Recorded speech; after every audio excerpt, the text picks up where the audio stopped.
Bye. Good afternoon, everyone. I'm Giulia Ranzani.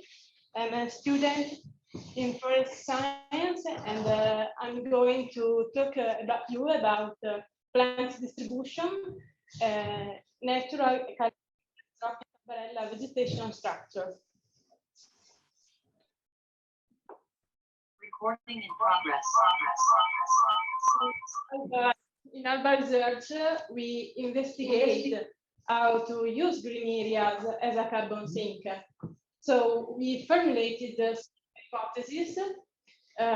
In fact, we know that natural ecosystems store more carbon than anthropized one, are more stable and require less maintenance work, and are more biodiverse than used by man. So if we naturalize Albarella vegetation, we could increase carbon storage, energy savings, and biodiversity of the island. To better define our idea, we compare two systems. There is the anthropic system in Albarella and a natural system near the island, that is Porto CALERI, as you can see in the central photo. In particular, about natural vegetation in Porto CALERI, there is a clear pattern on vegetation distribution. In fact, there are pioneer plants adapted to salty or wild environments. And after then, there are plants that colonize soils on the white dune. I mean, for example, a Ammophila that you can see in the photo on the top of the dune. Then follow shrubs and some interdune wetland. And at least there is a Mediterranean forest of pine or oak forest. And in particular, in the case of CALERI, pine forest is due to reforestation along the coast done in the second half of this last century. But now it is evolving to an oak stand, which is a typical forest of this ecosystem. In our map, as you can see here, the vegetation distribution is arranged in clear belts from sea to inland.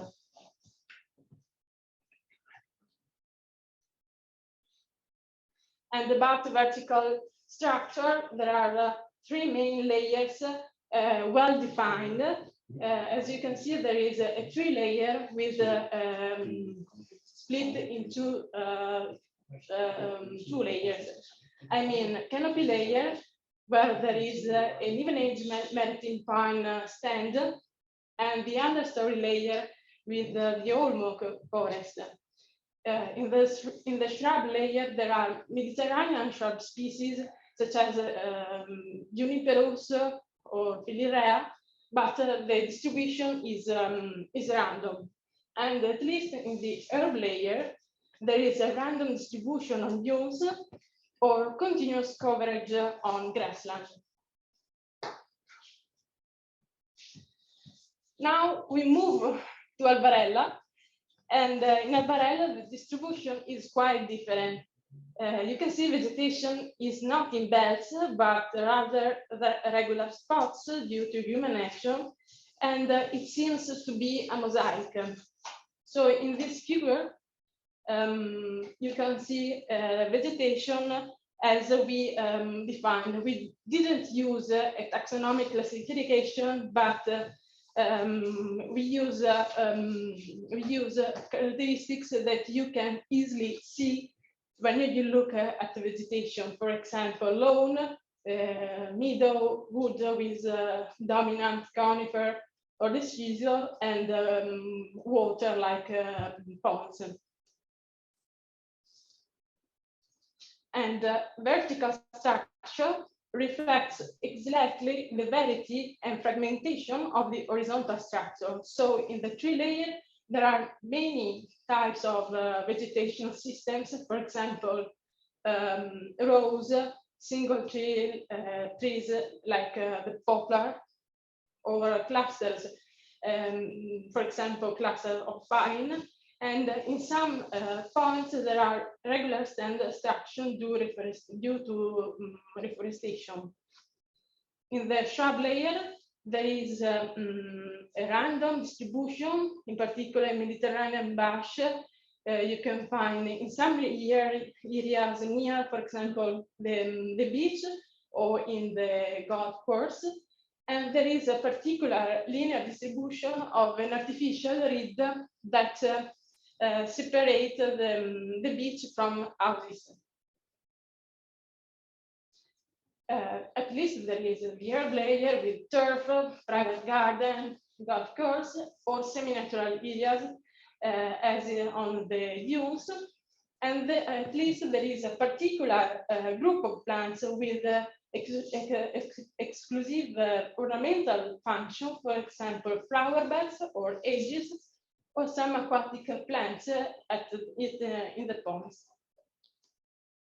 So in conclusion, here you can see main differences or similarities between these two sites.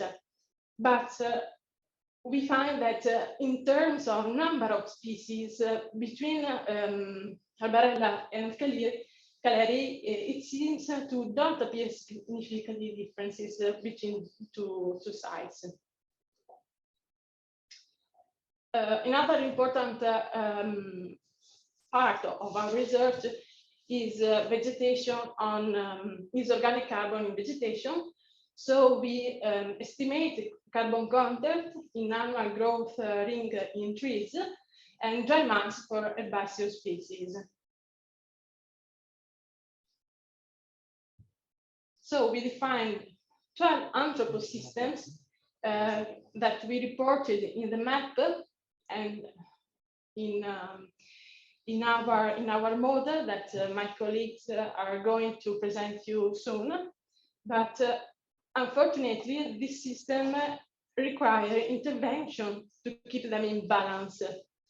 So if human management is lacking, for example, this artificial system will deteriorate, so they will tend to reform new ecosystems in new balances with the environment. So it's important to consider the processes that explain coexistence and collaboration of species in the use of natural resources. And I leave with a question for you that are anthroposystems sustainable in the long run? Or should man resign himself to being part of natural biodiversity and respect the bearing capacity of the planet? Thank you.